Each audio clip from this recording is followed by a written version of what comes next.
Hey everyone, how are you doing? This is Franklin Rivera, and welcome to Being Frank, where, quite honestly, I'm going to be very frank with you. Okay, I am bringing, I am bringing you something you can laugh at your own joke. I am bringing you the latest in business and marketing. Here we go. Marketing and sales are predicted to evolve. In a study published in marketingcharts.com, conducted by Inside View, they did an interview of 400 sales and operational executives, 73% of those from the United States, and this is what they found. Okay, sales and marketing teams are going to merge into a singular revenue operations team. It kind of makes sense. I mean, if you're not listening to your salespeople and they actually close the deal to bring in the money, marketing should understand that. There has to be, it just makes sense. There has to be an alignment there. So that's kind of like, duh, that really should happen. All right. Number two is insights into the business to business customer are going to become a lot clearer by having better data. How robust is your data? How clean is your data? Big data is just big right now. And are you using it? Are you using it efficiently? How good is your data? Okay, number three. I love this one. I never saw this one coming. I mean, I should have, but have you?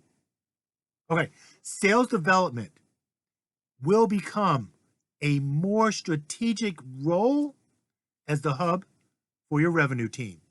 I mean, really, did you ever think that sales development is going to become the hub for your revenue team?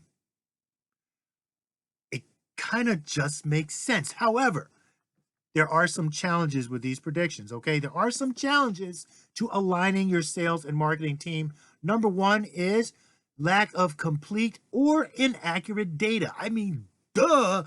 How are you going to make a great decision if you have inaccurate and incomplete data?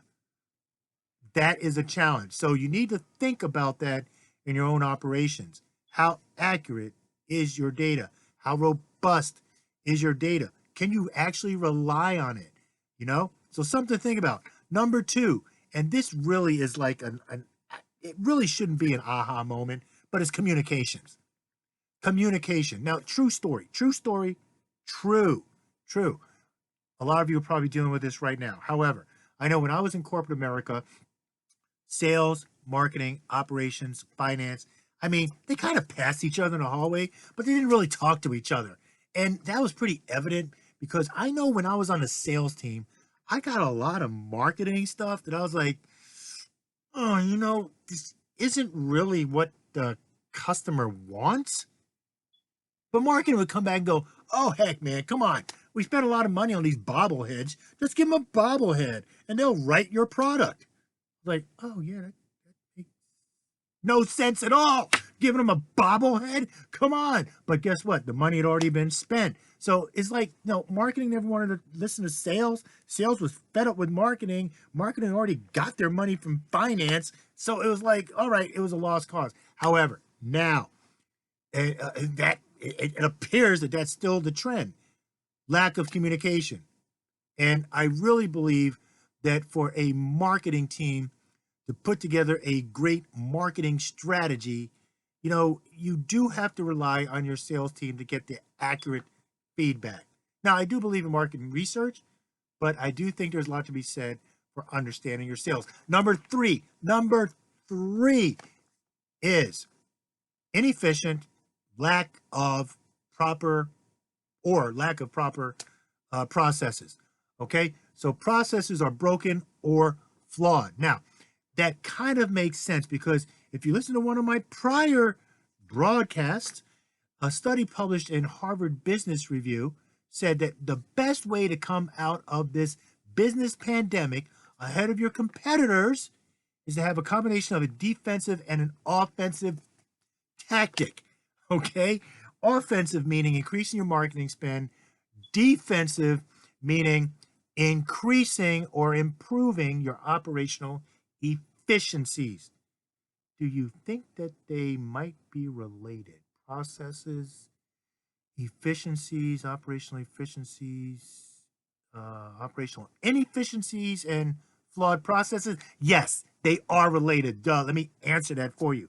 Okay. So, anyway, quick, dirty, to the point.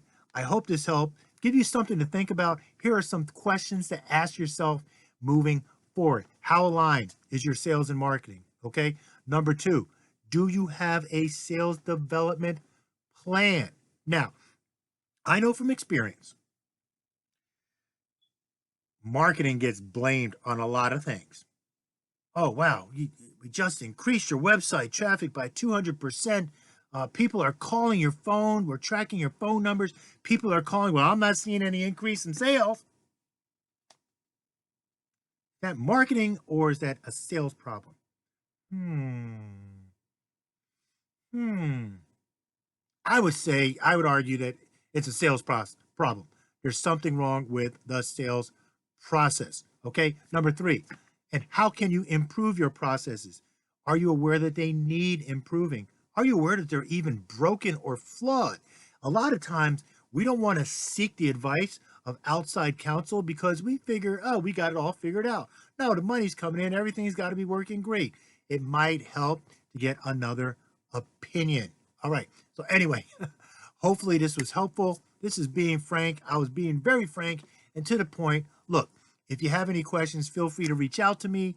There's my info right there below and my phone number. And as always, remember that indecision is a decision.